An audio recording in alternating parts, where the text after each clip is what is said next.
Okay, we're late enough as it is. Hello, everyone. Welcome to episode 29 of This Week is Live. I'm your host, Raymond Flotat. So glad to see you well. Thanks again for joining us. Lots of ground to cover, not a lot of time. It's been an incredibly hectic week and an incredibly hectic day, but wanted to get rolling and essentially get everything happening. Sorry, apologies. We had a little bit of a technical issue last week, and I want to draw attention to that.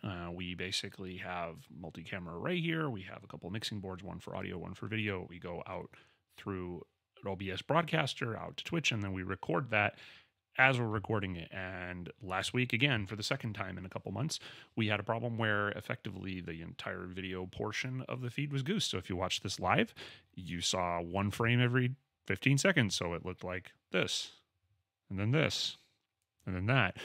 And it was super, super irritating. And also for those of you who watch these after the fact on YouTube, that's why there's one still frame on that video for last week.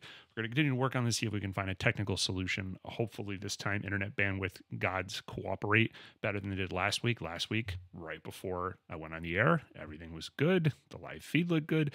And then 5 minutes into me talking, everything just turned to crap. So our apologies for any of you who experienced that. So let's dive right in. Lots of interesting stuff going on in the world of entertainment this week. First off, yesterday, PlayStation, the company that Sony runs, that is one of the major video game consoles, and in some people's mind, the major video game console here in America, effectively had what they call their, showcase. Now, once upon a time, it used to be that the only thing that ever happened in the world of video games as far as announcements was E3. Right. And E3 kind of stopped really being what E3 was. A lot of people weren't really going there. A lot of companies didn't want to spend money on it. Then the Game Awards started to become a thing. Now Summer Game Fest is a thing. As of course, E3 is canceled this year. So in the last couple of years, especially with the pandemic, what's happened is a lot of the major companies have basically taken to having their own broadcasts, advertising their own fare, and sometimes having a host and making a thing of it, and sometimes just rolling out a bunch of trailers. But gamers super dig this, and it has become the de facto way that stuff like this has been announced to the public. So yesterday there was a very large one where Sony and PlayStation basically announced a slew of different content. Probably the most significant thing, the single biggest thing that was announced, was they showed the first footage for Spider-Man 2, one of their first-party titles. This isn't to be confused for you movie fans with a new Spider-Man movie. This is Spider-Man 2, the sequel to the very popular Spider-Man video game, which also had a spin-off in Spider-Man Miles Morales, and the Miles Morales character having a whole spin-off story within it. So this trailer basically featured the two of them working together, and through some manner of events, Peter Parker is now in the black costume that Spider-Man fans will know is very famously the evil Venom symbiote, and is starting to become progressively evil. And it was a really fascinating, really impressive looking trailer. Obviously, it's going to be a big hit when that game comes out eventually. Other things that were announced amidst this massive live stream of announcements were Helldivers 2, Immortals of Avium, Ghost Runner 2, Phantom Blade 0, Sword of the Sea, The Talos Principle 2, Neva. This is the real thing. Cat Quest, Pirates of the Caribbean. No idea. I don't have much to say about that, but it's a pretty fascinating title. Foam Stars. And Destiny 2, The Final Shape. Also, The Plucky Squire, Teardown, Towers of Aghasba. Hope I'm pronouncing that right. A new trailer for Final Fantasy 16. Footage from Alan Wake 2, the much looked after and anticipated sequel to the original thriller game Alan Wake. Assassin's Creed Mirage, Revenant Hill, Tower of Fantasy, Dragon's Dogma 2, Marathon, which really old gamer heads are going to know was where Bungie kind of first started in the Mac computers as first-person shooters all the way back in the 90s. That's really outing myself as a nerd from way, way, way back. Marathon was really cool back in its day. And something that I'll be very excited for, which is a remake of Metal Gear Solid 3 Snake Eater. So, elsewhere in the world of television, there is a show that has been building up steam for a long time on HBO. It's called The Idol. The Idol is famously going to star The Weeknd, the very famous pop singer who's done tons of really great material in the pop arena, and Lily Rose Depp.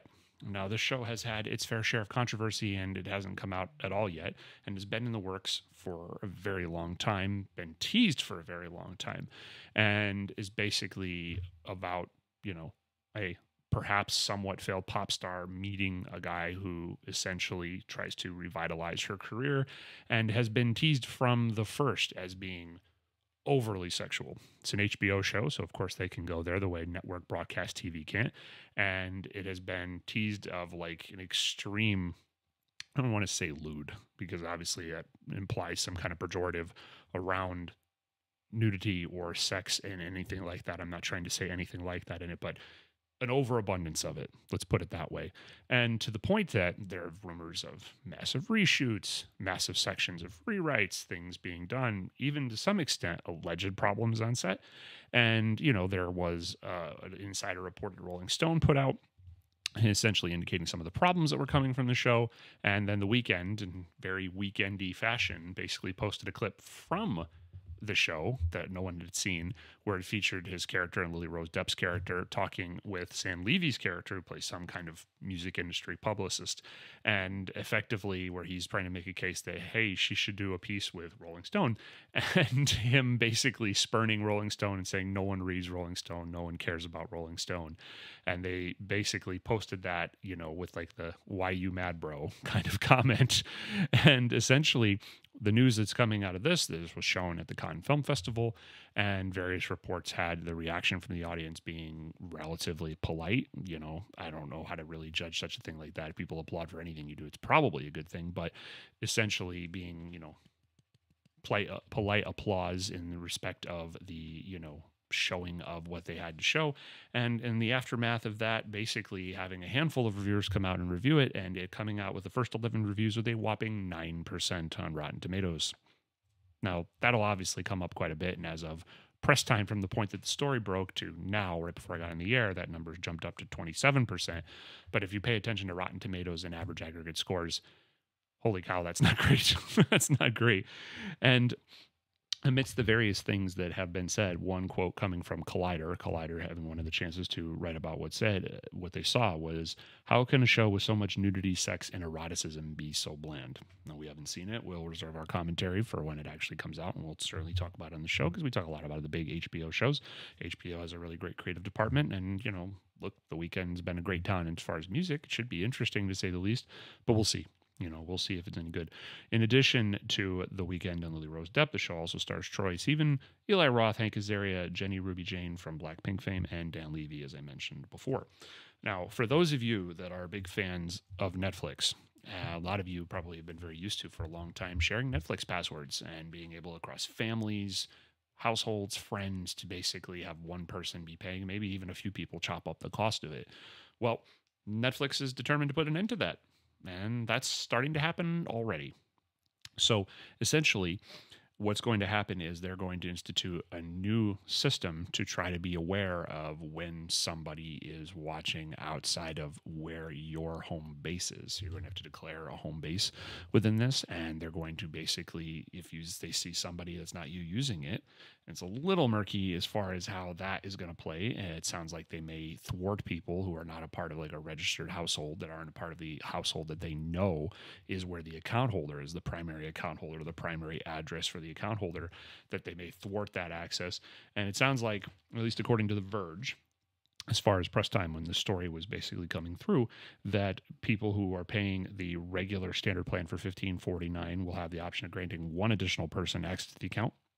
And then anybody beyond that, it'll be $7.99 for each of two additional people. So Netflix is obviously, I don't know, determined to try to squeeze more revenue out of the customer base. Feels like a lot of people are taking advantage of their system and, you know, wanting to pay the pickle man. But I'm sure quite a lot of people will super not be happy about this, and there's probably not going to be very many ways around it, because if they see that one particular machine is authorized to something, there's no way to like fake that. You're going to be basically having to pay extra to have that extra access. And often, moving on into the world of music, when it comes to things we do, I try to make them be things that are of massive significance and, you know, try to be things of critical importance. But this week, there's a story that's very near and dear to my heart, and it may not be of the most massive significance, but being the host of the show, I can make that choice. So Mr. Bungle has been going through another round of their reunion, which has been fascinating and wonderful. I saw that tour and, you know, what there was of it just as the pandemic started in 2020. And now with things kind of starting to come back to normal, that was a big part of what I talked about in last week's show, seeing them twice in 1 week, both here in Los Angeles and at the Sick New World Festival. And essentially they're like a super muscular version of the band because they're playing almost entirely, with some minor exceptions. They were covering My Ass Is on Fire from their first album, their first proper, Warner Brothers released album, when I saw them, the 2 times that I did last week. But effectively, most of their material is coming from their first demo tape, which was like a death metal album called The Raging Wrath of the Easter Bunny. And this is them, the core members, Trevor Dunn, Mike Patton, and Trace Bruins, along with Slayer fame drummer Dave Lombardo and, Scott Ian of Anthrax and SOD. So amazing configuration of the band, amazing work. Super, super awesome to see them doing what they're doing. It's just super, super rad. Now, they've been touring on the first version of what Ipecac Records and Mike Patton did a bunch of times in the early 2000s, which is called the Geek Show Tour. This particular lineup featured Spotlights and the Melvins as openers. Now, those of you that are big, big fans and dorks of what Mike Patton does will know that he's had many, many bands, and one of them was called Fantomas. Fantomas was a fascinating, we'll just call it experimental project. Fantomas was a really fascinating band, and they did only 4 albums in a few short years, and then have only kind of done sporadic shows since then for reasons unknown. And the first one, basically self-titled, sometimes referred to as Amenaza al Mundo. The second one, The Director's Cut. The third album, Delirium Cordia, and the fourth album, Suspended Animation. The first album basically being metaphorically themed as if it was a comic book, and was very close to like Kurt Schwitter's in terms of like audio experiments and lots of yips and howls, not really lyrics, not really conventional songs. I loved it. Fascinating album. The Director's Cut is the one most people really like because it featured the crew of that band doing covers of old horror or science fiction movie songs, with then the exception of Charade, and then also the Godfather theme was the opening to that album. Delirium Cordia was like a giant 74-minute audio experiment collage meant to be kind of the soundtrack to a coma. I don't know that they would ever outwardly kind of describe that in press notes as that way, but when you listen to it, that's basically what you're hearing, is like someone dropping into a coma, surgery, the darkness of consciousness. Fascinating. Not an easy thing to listen to, but fascinating. And then Suspended Animation was kind of loosely, metaphorically based on a calendar, and was much more like the first record.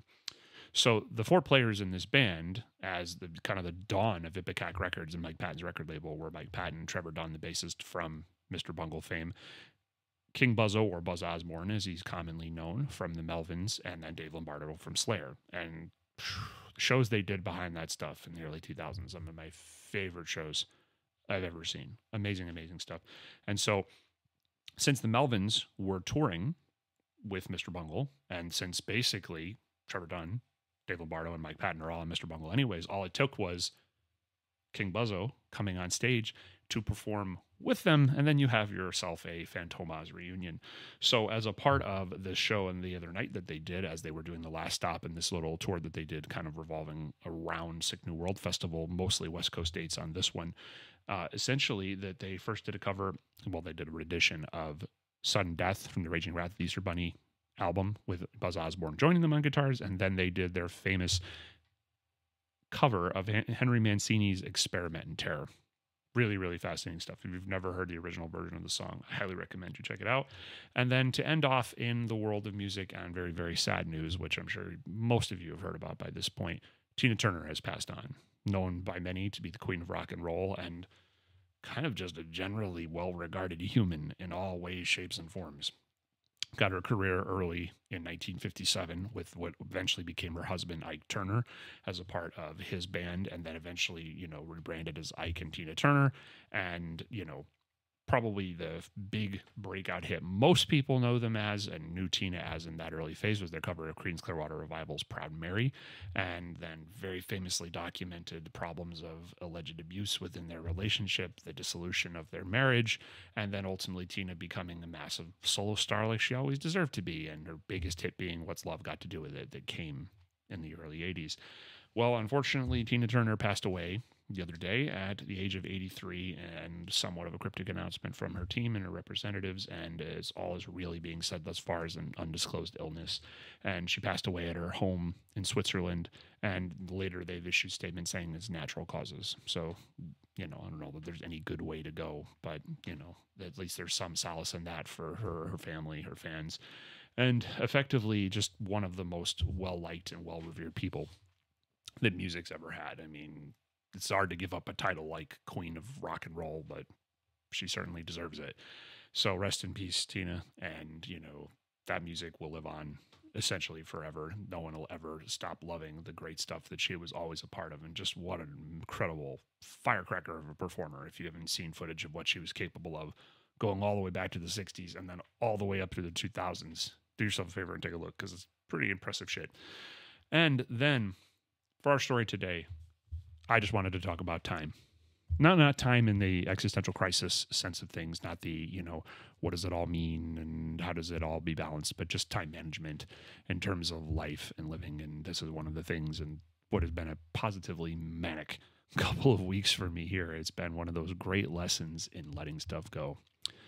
Now, I find that there's two kinds of people in this world. So this is kind of aimed at one bracket. There are people who have trouble motivating themselves and maybe don't do so much, and maybe they're the reason that other people are waiting for things to be done. You're fine, do what you're going to do, but this isn't for you, for those people. This is for the other pocket of people, which are the people who are trying very hard to get things done, and life is too goddamn challenging. There's no other way of putting it. It is too much happening, and, just to do the regular retinue of food, groceries, bills, life is its own challenge, taking care of things and to basically try to be on top of things. But then when you factor into a busy world, a busy life, or maybe you have side hustles, maybe you have other responsibilities you have to do. Hell, as I sit here in my neighborhood, people walking their dog. I mean, I don't have a dog for exactly that reason. I would never have time to walk it. I don't believe in having something like that and not doing a good job taking care of it. And that is a ever-present challenge in this world, right? Time is always working against us, and there's always so much that needs to be done. And then the question is, how do you balance it? Now, if you're a person who's not terribly motivated and you're not really doing that much, then there's not much I have to offer you, right? Like, self-motivation is a thing that has to come from the wellspring within us all. It has to be within you and your heart and your soul to be out there trying and fighting and trying to make things happen. But for the rest of us, the ones that are trying, this is the kind of moment where I'm reminded about, for those of us who are fighting and who are really trying our best to get things done and take care of business, you have to let things go. And I'm not saying not do things, but I think you have to let yourself off the hook. You have to basically give yourself a chance where you know that you can only do so much. And the best bet is to prioritize. You try to find things within that where you can make sure you're making the biggest impact, and that, like, here's the things that if this doesn't get done, everything's going to be a mess. But then the hardest challenge is there's always more. There's always another 10 or 20 emails. There's always another action item that needs to be done, or something that needs to be written, or some bill that needs to be paid. And beyond prioritizing yourself, the biggest challenge is, how do you let go of the fact, and how do you stop yourself from overdoing it when there's still so much more you could be doing? And there is really the challenge, right? This is the thing that you have to be especially careful of, because the temptation, if you're really motivated and you're doing things, is to try to get more and more done. If I just do this much more, it'll all be easy the next day. And sometimes that's true, right? Especially coming into a holiday weekend like that. There's nothing better than feeling like when you're coming into Memorial Day weekend, like we're all about to here in North America, there's nothing better than feeling like, oh, good, I can just relax. Yay. I can just take it easy and relax. But at the same time, most of the time, it's never going to be done. It's never going to be complete. There's always going to be more to do. There's always going to be another song to write. There's always going to be another video to edit. There's always going to be another piece of content to do. Or if you're in more tactile things, another thing to fix, another thing to repair, another message that needs to be responded to, another bill that needs to be paid, or another check that needs to be cut. It just doesn't stop. And so that's the key, to find that balance in terms of what you're doing, and to have those moments where you allow yourself that space to know, well, I did the best I could today. Tomorrow is another day. There'll be another chance to dig back in and to try again to move the ball forward and to try to get as much done as possible. Of course, there's certainly a larger discussion about economy of purpose, and, if there's so much going on that it's hard to keep up with it, do you keep everything going like that? That's a whole other kind of existential thing. We're not going to get into that here today. But assuming that the template, there isn't configuration and reconfiguration that can be done in terms of making the world that you occupy in easier, then this is the kind of moment to really challenge yourself. Like, if it's not a matter of you can reshuffle the deck to make it so that everything's easier, because a lot of the time you just can't. Sometimes life is life. right? I mean, at the end of the day, you're going to have to pay your bills.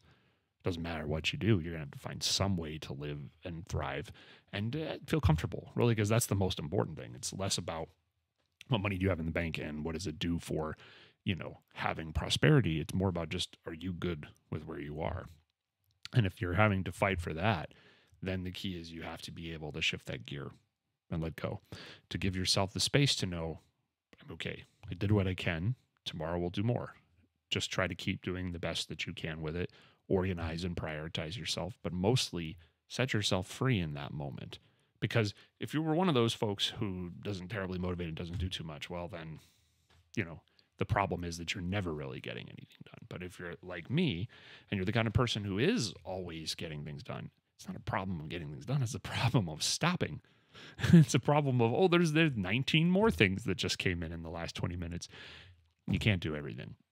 So you have to be kind enough to yourself to know, where is that space? Where is it that we can stop? Where is it that this is enough for now, and then tomorrow we'll pick it up and try again?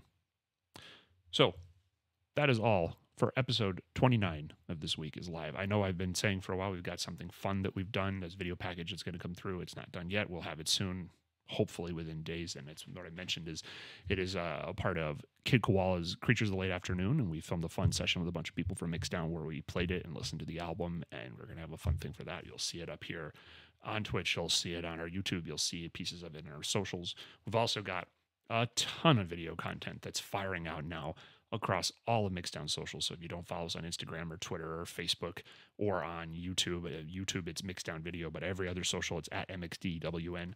Please do, because we've got all kinds of great stuff kind of firing out. There's been a slew of great videos that we're doing, and they're slowly starting to roll out. Kimbra was the first one, and now we have Che and Dorval from Casualties of Cool and Solo Work. We're going to have a really great piece with Kid Koala where we spoke to Kid Koala, and then also Bonnie from Death Valley Girls, and a whole bunch more. So this is just the beginning of a whole bunch of really fun stuff within our circles. So as I mention each and every week, if you don't already, please follow us on Twitch. Please subscribe to us on YouTube. We thank you so much for engaging with the content, whether it's here on Twitch or YouTube, or if it's any of the places that we post clips of this on our socials, on Instagram and Twitter. So please join us again next week. I promise I will be more on time this week when we come next week. And it's usually roughly around 5:30, 6 p.m. Pacific time that we go live. And then we post these on YouTube early next week after that, on Tuesday or Wednesday, before the next live broadcast happens. So thanks again for joining us. So glad to see you all.